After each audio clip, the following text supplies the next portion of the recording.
There is a specific moment, not a long, gradual process, not a slow dawning, but a specific, identifiable moment in which an avoidant who has discarded someone begins to revalue them. The moment is real. It's documented in attachment research. It's described by avoidants themselves, in the rare cases when they're in therapeutic contexts, safe enough for this kind of self-examination.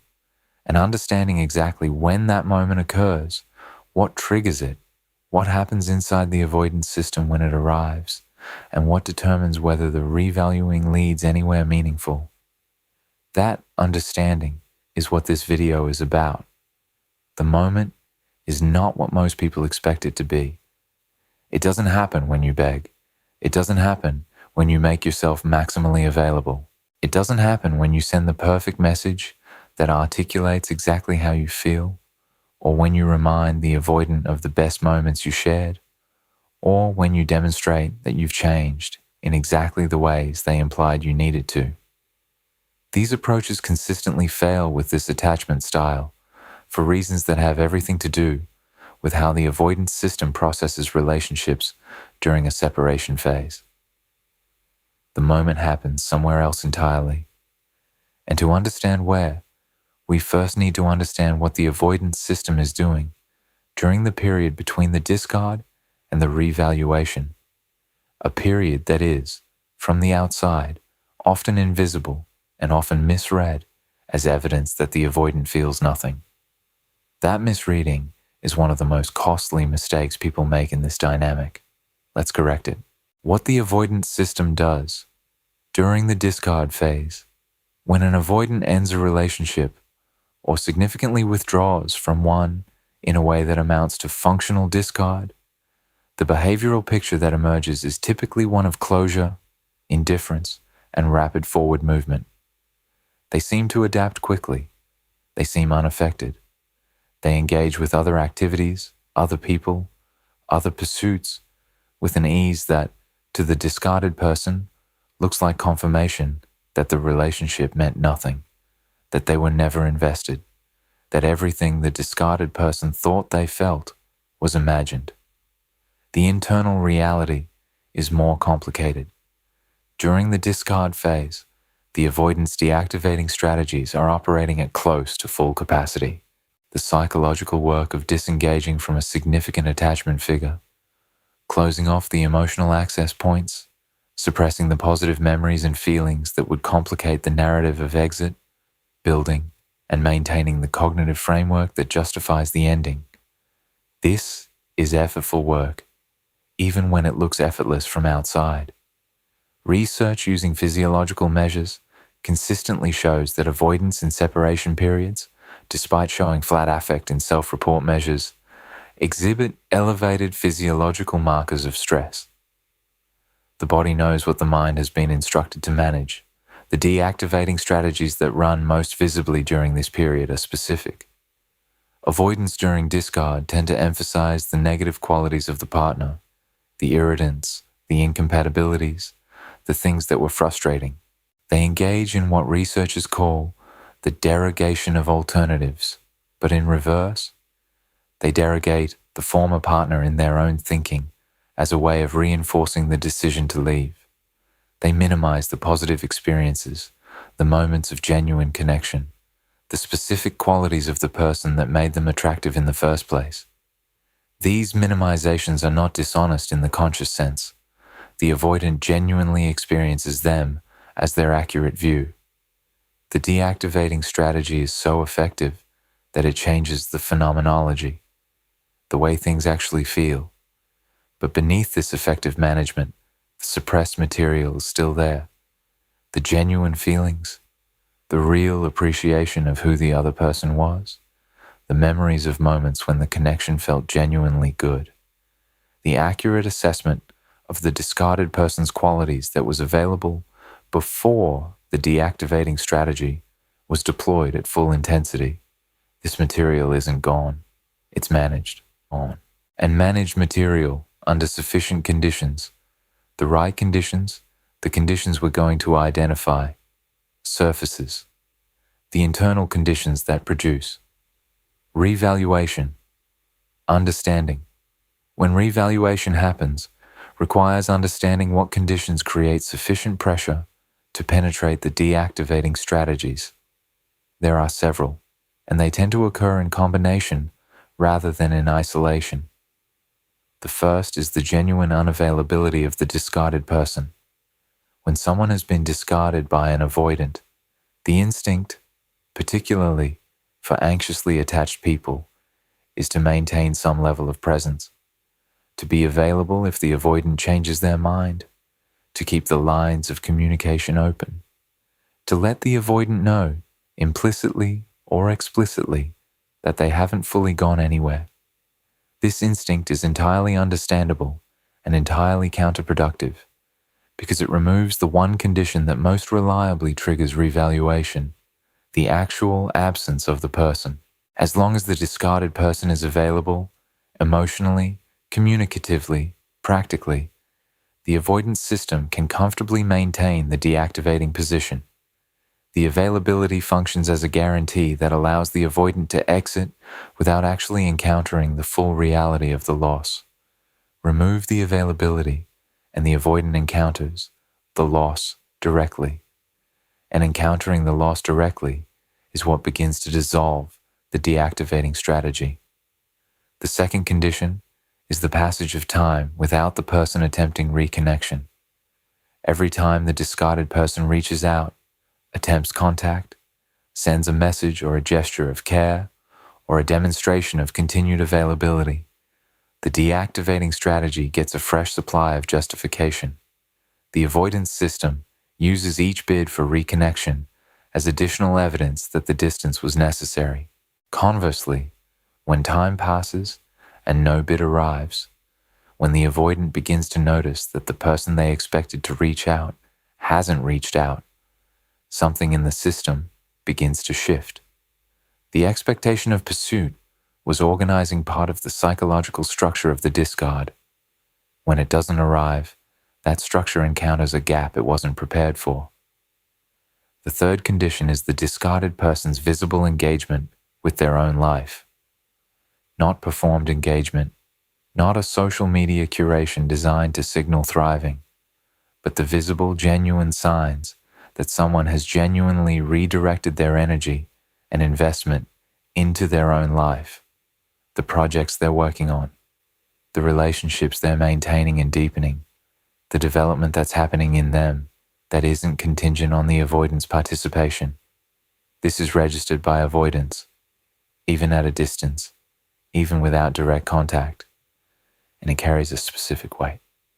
The person they left is not waiting. The person they left is living, and that recognition is, for the avoidance system, one of the most significant triggers of genuine revaluation.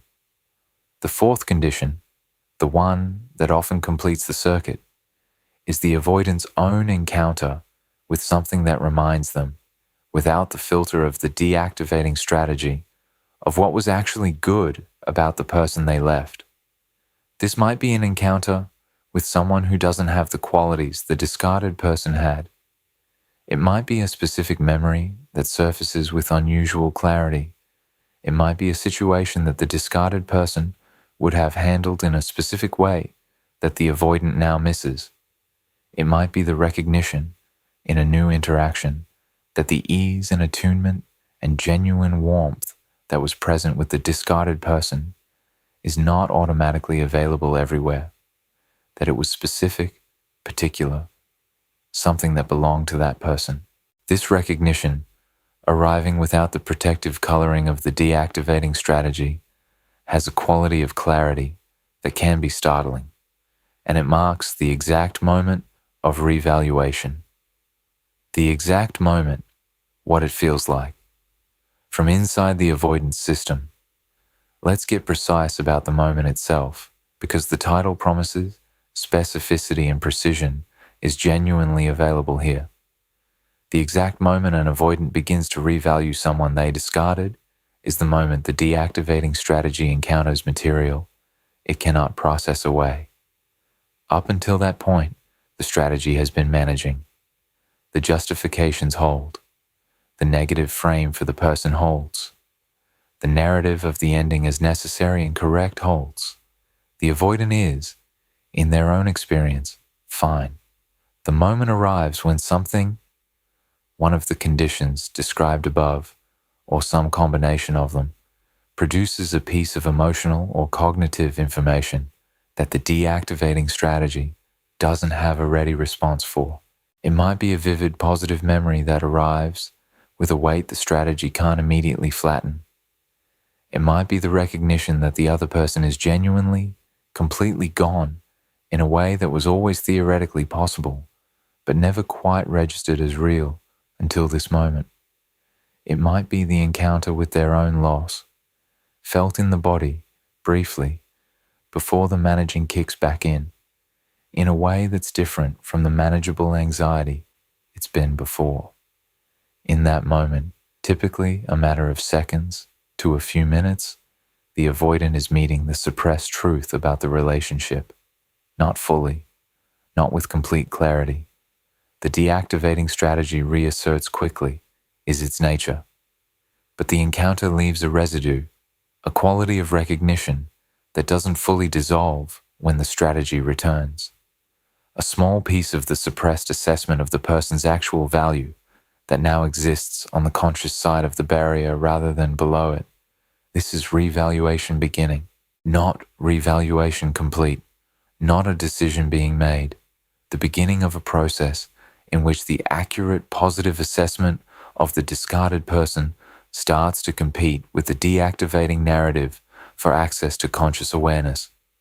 From this moment forward, the avoidant will think about the person more, will find the deactivating narrative slightly less effective than before, will encounter the gap left by the person's absence as slightly more present, more real, more consequential than it had previously been.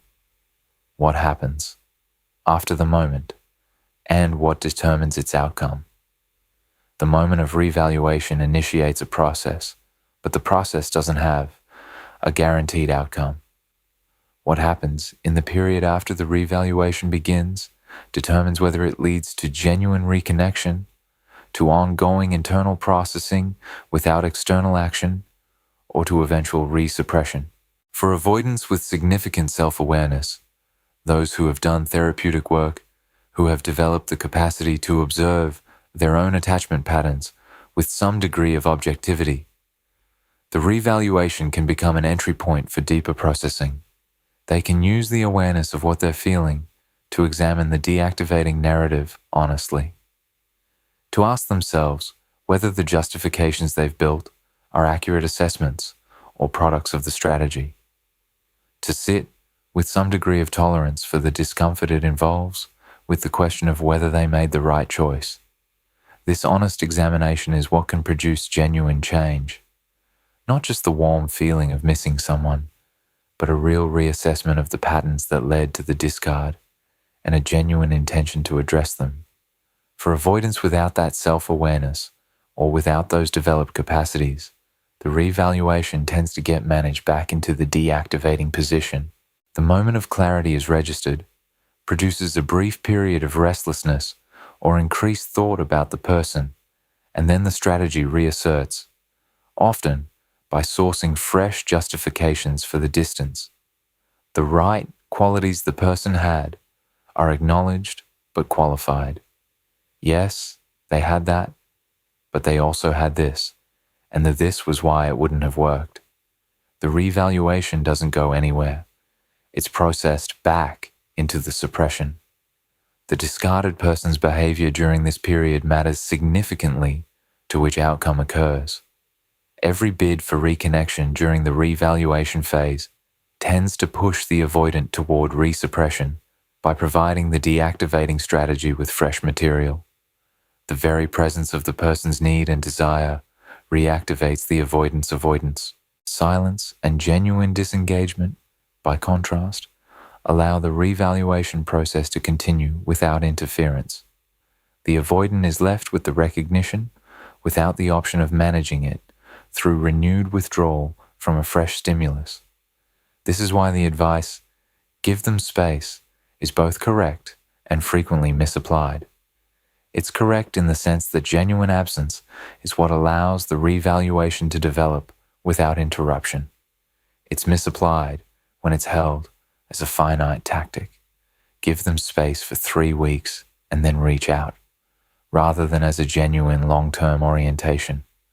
The revaluation process operates on the avoidant's own timeline, interrupting it at the 3-week mark because it feels like enough space is an imposition of the discarded person's timeline onto a process that belongs to the avoidance system. The space needs to be real, and it needs to be indefinite for as long as it takes, which is again the same thing as saying the discarded person needs to genuinely redirect into their own life, not maintain a holding pattern of waiting. What the revaluation means for you, and what to do with it.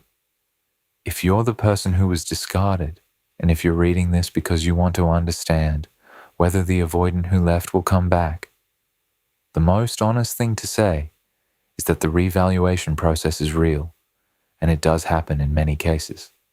But what it means for you practically is something different from what most people want it to mean. It doesn't mean you should wait. It doesn't mean you should keep yourself available in case the avoidant completes their processing. It doesn't mean the outcome you want is likely or even likely-ish.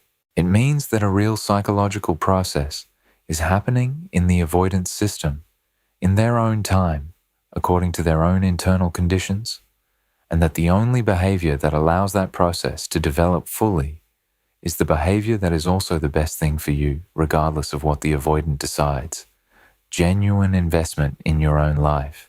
The person who gets discarded and immediately redirects their energy into genuine, meaningful engagement with their own life, their work, their relationships, their development, their healing from the loss of this particular connection, is both doing the thing most likely to allow the avoidance revaluation to complete and doing the thing that serves their own well-being regardless of outcome. These are not competing interests. They're the same interest. And that alignment, where your own healing and the conditions for potential reconnection require exactly the same behavior, is one of the few moments in this dynamic where what's good for you and what's realistic about the avoidance process point in the same direction. There is one more thing worth saying. The revaluation, when it happens and when it leads to genuine reconnection, doesn't by itself mean the avoidant has changed sufficiently to make the relationship work differently than it did before. It means they've processed enough to want to try again. Whether the trying again leads somewhere different depends on both people having done enough of their own work to bring different patterns to a relationship that, the first time, ended for real reasons. The revaluation is an opening, not a solution. What you do with it, and whether the avoidant has the genuine capacity and intention to show up differently in the space that opening provides, determines everything that follows. Know what the opening looks like when it arrives. Know what it requires of both people. And know, with clear eyes, what you're willing to rebuild toward and what you are genuinely not. That clarity, held with warmth rather than coldness, with self-knowledge rather than strategy, is the foundation any genuine reconnection would require. It's also the foundation of genuine peace with any outcome. That's the work.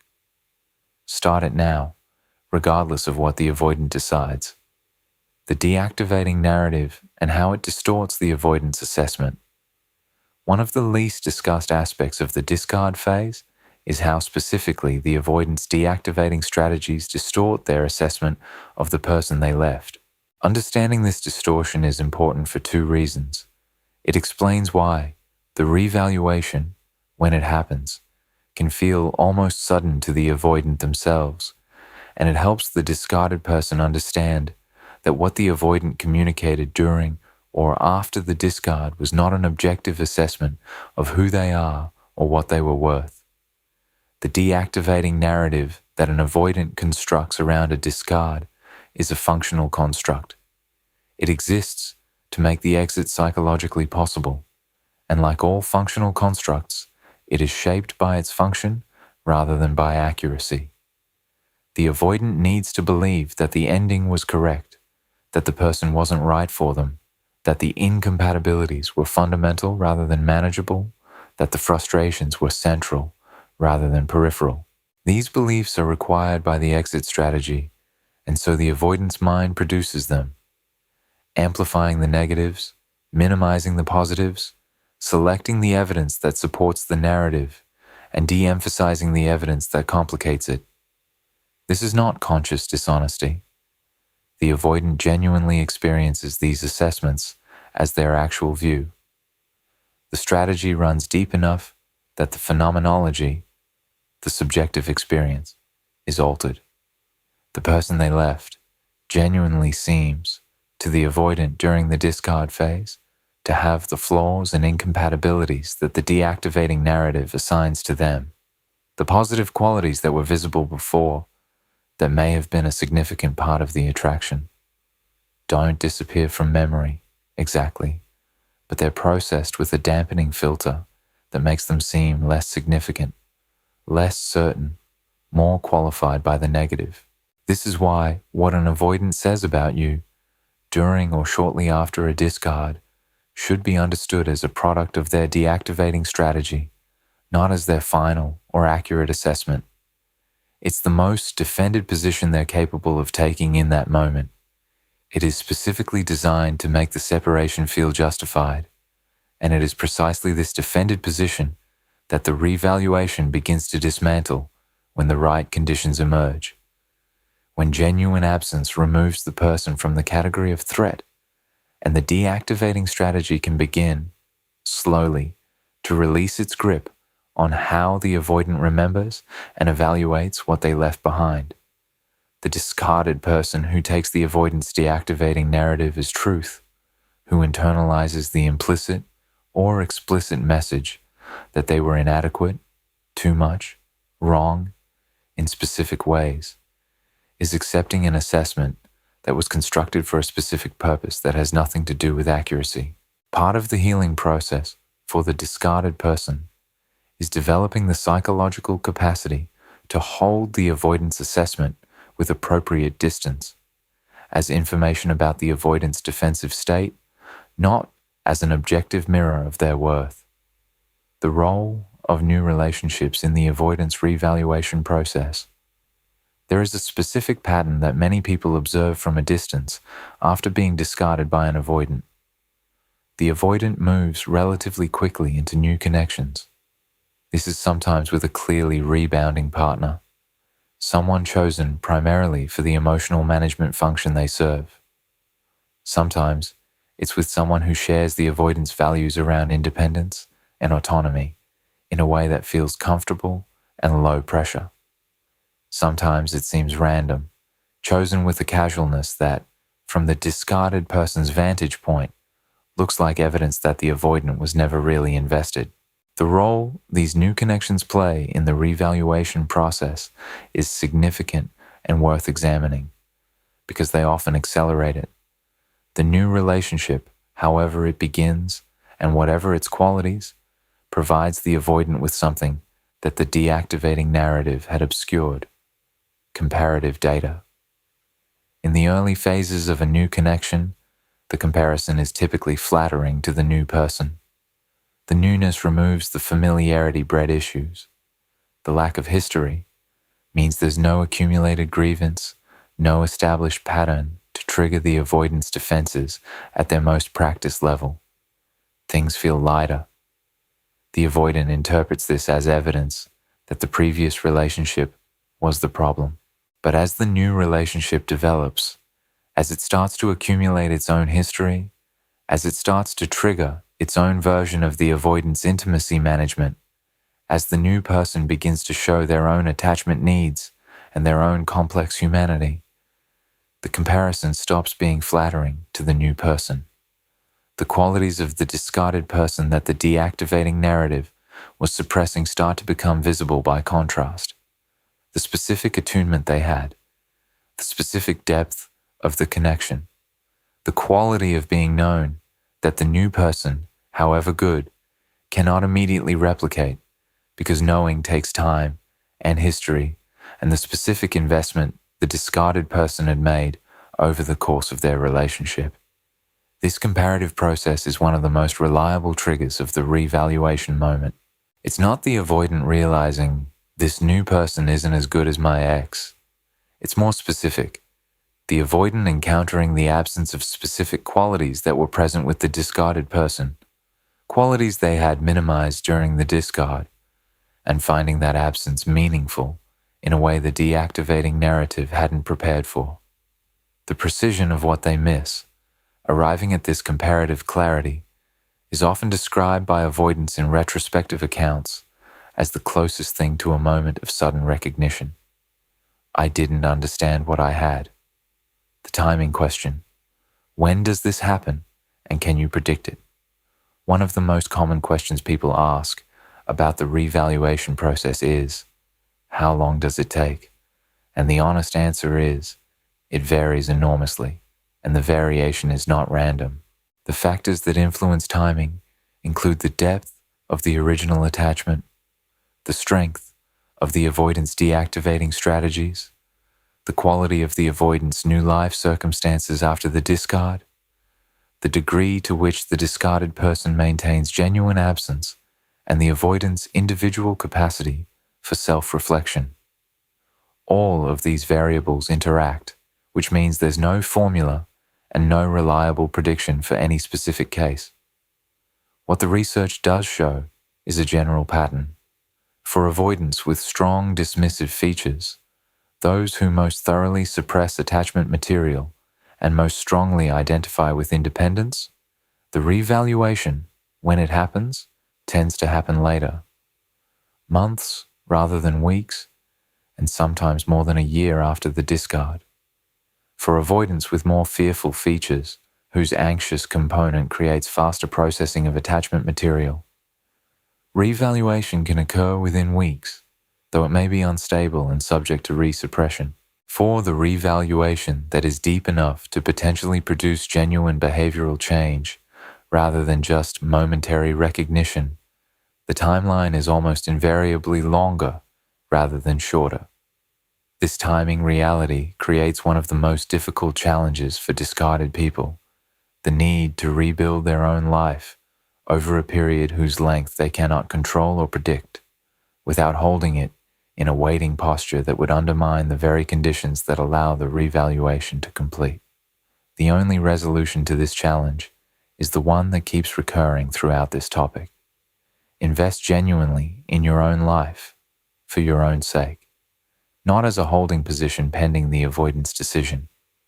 Make the investment unconditional, make it real, and let the avoidance timeline be the avoidance business, separate from and not determinative of your own forward movement. What genuine reconnection after revaluation requires. If the revaluation does complete, and if the avoidant reaches back, the reconnection that becomes possible is not automatic or guaranteed to be different from what ended before. The conditions that produce genuine reconnection, rather than a repetition of the same cycle with a brief warm period at the beginning, are specific and require both people to bring something different to the second attempt. For the avoidant, the revaluation needs to have been deep enough to produce genuine examination of the patterns that led to the discard. Not just the feeling of missing the person. That alone doesn't create change. The willingness to look honestly at what their attachment pattern costs the people close to them. The willingness to communicate that awareness to the discarded person with real accountability, rather than with the minimizing or deflecting that characterizes the less developed avoidant response. The willingness to show, through sustained behavioral change over time, that the pattern has actually shifted, not perfectly, not suddenly, but measurably and consistently. For the discarded person, the reconnection needs to be entered from the self-possessed, boundaried, genuinely rebuilt life position, rather than from the relief of the avoidant returning.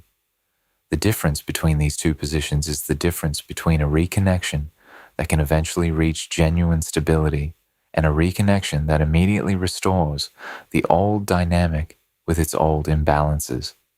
The person who re-enters from strength, from the life they genuinely built, the self-knowledge they genuinely developed, the clarity about their own needs and requirements they genuinely arrived at, brings something the relationship didn't have before.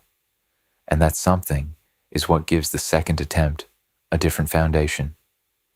Both requirements are demanding. Both require work that was not available in the original dynamic, and both are necessary. The revaluation is the opening. The work on both sides is what determines whether anything is built in it. The larger context. What this moment tells us about avoidant attachment. Stepping back from the individual dynamic to the broader picture. The revaluation moment is one of the most important pieces of evidence against the most common misconception about avoidant attachment, that avoidants don't bond, don't feel, don't genuinely care about the people they leave. The revaluation happens because the attachment was real, because the feelings that were suppressed during the discard were genuinely there to be suppressed, because the qualities of the discarded person that the deactivating narrative minimized were actually valuable in ways the avoidance system was registering even as it managed against them. The revaluation is, at its core, the return of accurate perception after an extended period of strategic distortion. The suppressed truth coming back into view when the conditions no longer require its suppression. Understanding this matters for both people in this dynamic, but perhaps most importantly, for the discarded person who is trying to make sense of what happened. You were not wrong about what was there. You were not imagining the connection, or the genuine care, or the moments when the avoidant was really present in the relationship. The deactivating narrative the avoidant constructed was not an accurate final word on you, or on what you shared. It was a psychological mechanism doing its job, and the revaluation, when it happens, is the mechanism releasing, the real assessment returning, the person they actually valued, recognized, finally, fully, as the person they actually valued. That recognition, arriving too late or at exactly the right time depending on the specific situation, is one of the most human things in the entire avoidant attachment story. It is the moment when the strategy stops being strong enough to prevent the person inside it from feeling the loss they've been managing. The moment when the avoidant finally knows what they had. And whatever comes after that moment, whether it's the beginning of something different or the final understanding of something that didn't work, it's the most honest moment the whole dynamic has produced. That honesty is worth something for both people, regardless of what it leads to. The difference between revaluation and genuine readiness for change. The revaluation moment is real and significant, but there's a crucial distinction that needs to be drawn sharply. The difference between an avoidant who revalues you and an avoidant who is genuinely ready and able to be in a relationship with you differently than before. Revaluation is a shift in perception. It's the accurate, positive assessment of the discarded person returning to the forefront of the avoidance awareness. It produces genuine feeling, sometimes acute, sometimes urgent. It may produce the desire to reconnect, to reach back, to say or do something that acknowledges the loss and attempts to repair it. These are real impulses that come from real feeling, but revaluation does not automatically come with the skills and developmental change needed to sustain a different kind of relationship.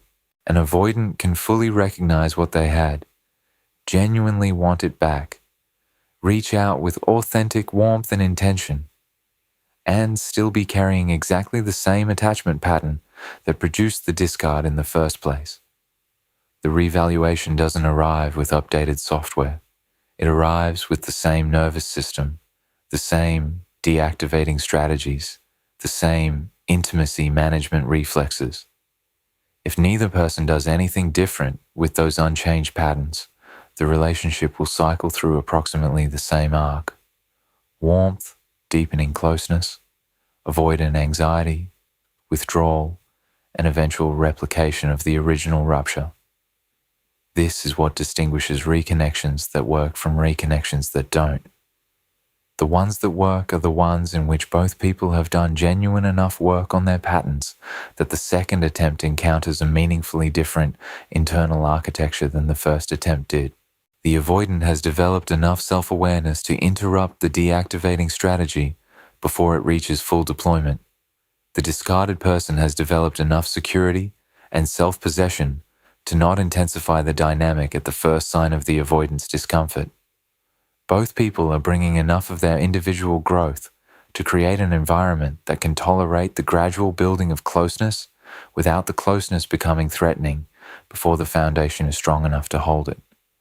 The revaluation is the door. What the two people do after the door opens is the actual work. And the quality of that work, its depth, its honesty, its sustainedness over time, determines whether the door leads somewhere new or simply to a familiar room. This is not discouraging news once it's genuinely understood. It's clarifying news. It tells you exactly what matters. Not whether the avoidant will ever revalue you. They probably will, if the attachment was real and the conditions are right. What matters is whether, when that moment arrives, you're both in a position to make something genuinely different with it. And that preparation, your preparation, the growth you do now, the development of your own self-knowledge and self-possession and genuine life, is the one part of this you actually control. It's the part that's worth putting everything into, regardless of what the avoidant ultimately does. Practical implications. Living with uncertainty while the process unfolds. For someone who has been discarded by an avoidant and is living with the uncertainty of not knowing whether reconnection is possible, the practical experience of this period deserves direct address, because the uncertainty itself is one of the most psychologically challenging aspects of the entire dynamic.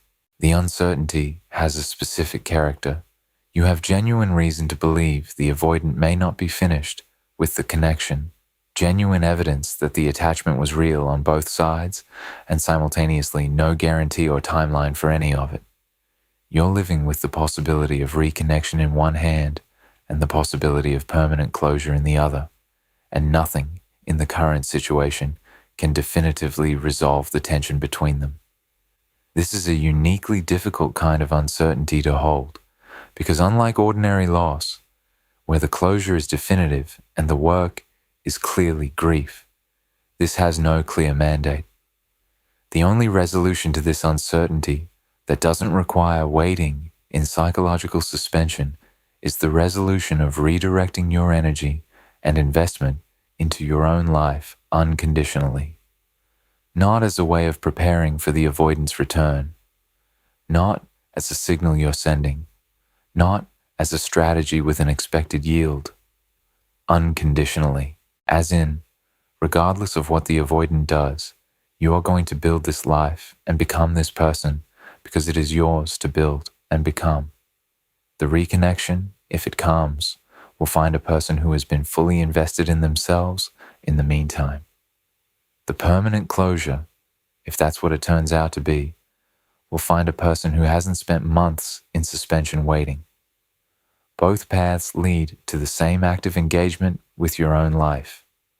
Both paths require the same genuine redirection of your energy. The only difference is what you find at the end.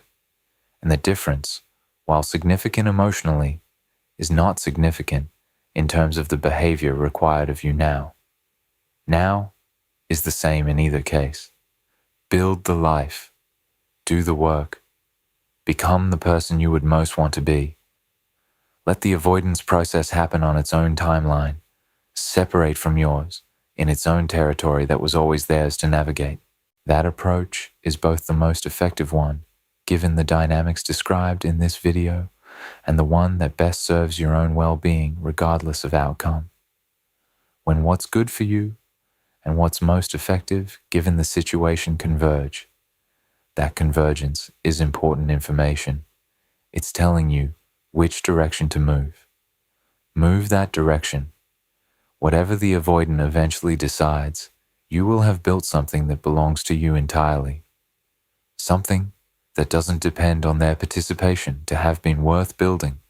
And that is, in the end, the only foundation from which any genuine relationship with an avoidant or with anyone else can be built that doesn't require you to give more than you receive in order to sustain it. When the avoidant doesn't revalue, and what that tells you. A full treatment of this topic requires honest engagement with the scenario in which the revaluation doesn't happen or happens without producing any meaningful action. Because this is the reality for a meaningful portion of people who have been discarded by avoidance, and the honest picture requires addressing it directly rather than leaving it as an unspoken possibility in the background. Some avoidants, particularly those in earlier stages of their attachment development or those with more deeply entrenched dismissive patterns, complete the discard and move forward without returning to a genuine revaluation of the person they left.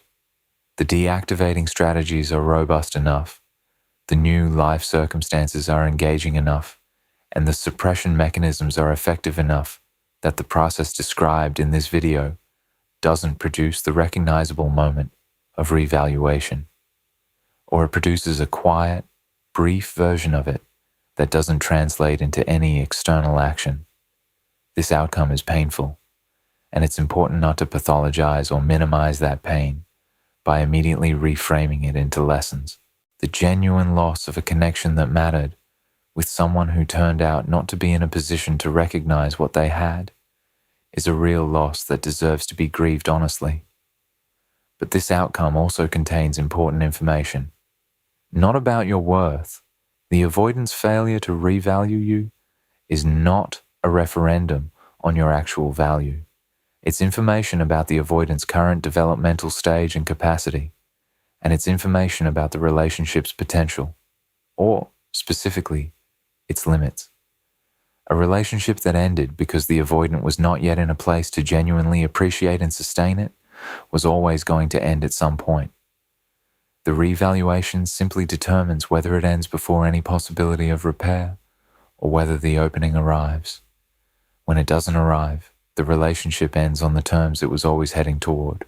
What you do with that, how you hold the grief of it, what you learn from the specific experience of this dynamic about your own patterns and your own attachment needs, how you carry it forward into your own development rather than using it as evidence against your own worth, is the final, most important piece of this entire conversation.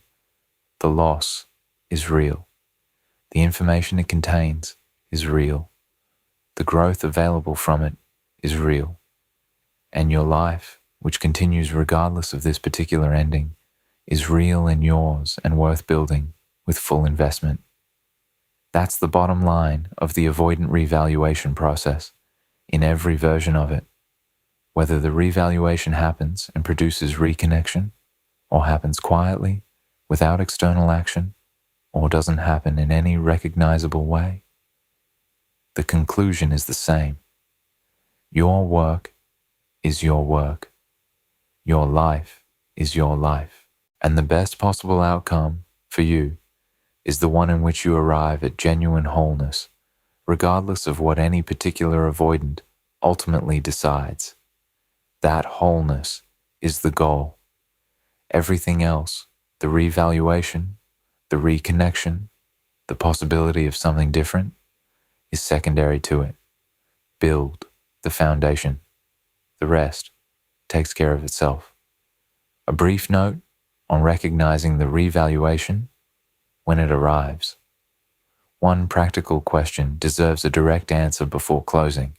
How do you actually recognize the revaluation when it's happening, given that the avoidance expression of it is often indirect, partial, and surrounded by the same defenses that characterize the original dynamic? The revaluation rarely announces itself as the dramatic, full-throated acknowledgement that most people hope for. Avoidants in the early stages of revaluation don't typically open with, "I've been thinking about you, and I realize what I had." They reach back in the ways that are available to their system at that moment. A tentative, seemingly casual contact. A message that could mean a lot or very little depending on how it's read. A reference to something shared that seems minor but doesn't have an obvious functional purpose other than connection. A willingness to be in the same space, to maintain a conversation that doesn't immediately deflect, to be present in a way that has a different quality from the managed presence of the discard phase. The revaluation, in early stages, is often most visible in what is absent rather than what is present. The quality of the deactivating narrative's confidence is reduced. The avoidant is less certain in their positioning. There's a tentative quality to the communication that wasn't there before. Not the tentative quality of someone being polite, but the tentative quality of someone who is approaching something that has more weight to it than they're fully ready to acknowledge. A quality of care underneath the casualness. A quality of attention that is more specific and more personal than casual reconnection requires. Reading these signals accurately requires two things. First, enough self-knowledge not to overread or underread them based on what you want them to mean. Second, enough equanimity, genuine, not performed, to respond to them with warmth but without urgency. Both of these requirements are, again, the same requirements produced by the development of genuine self-possession. Reading accurately and responding from groundedness are both capacities that come from the same inner work.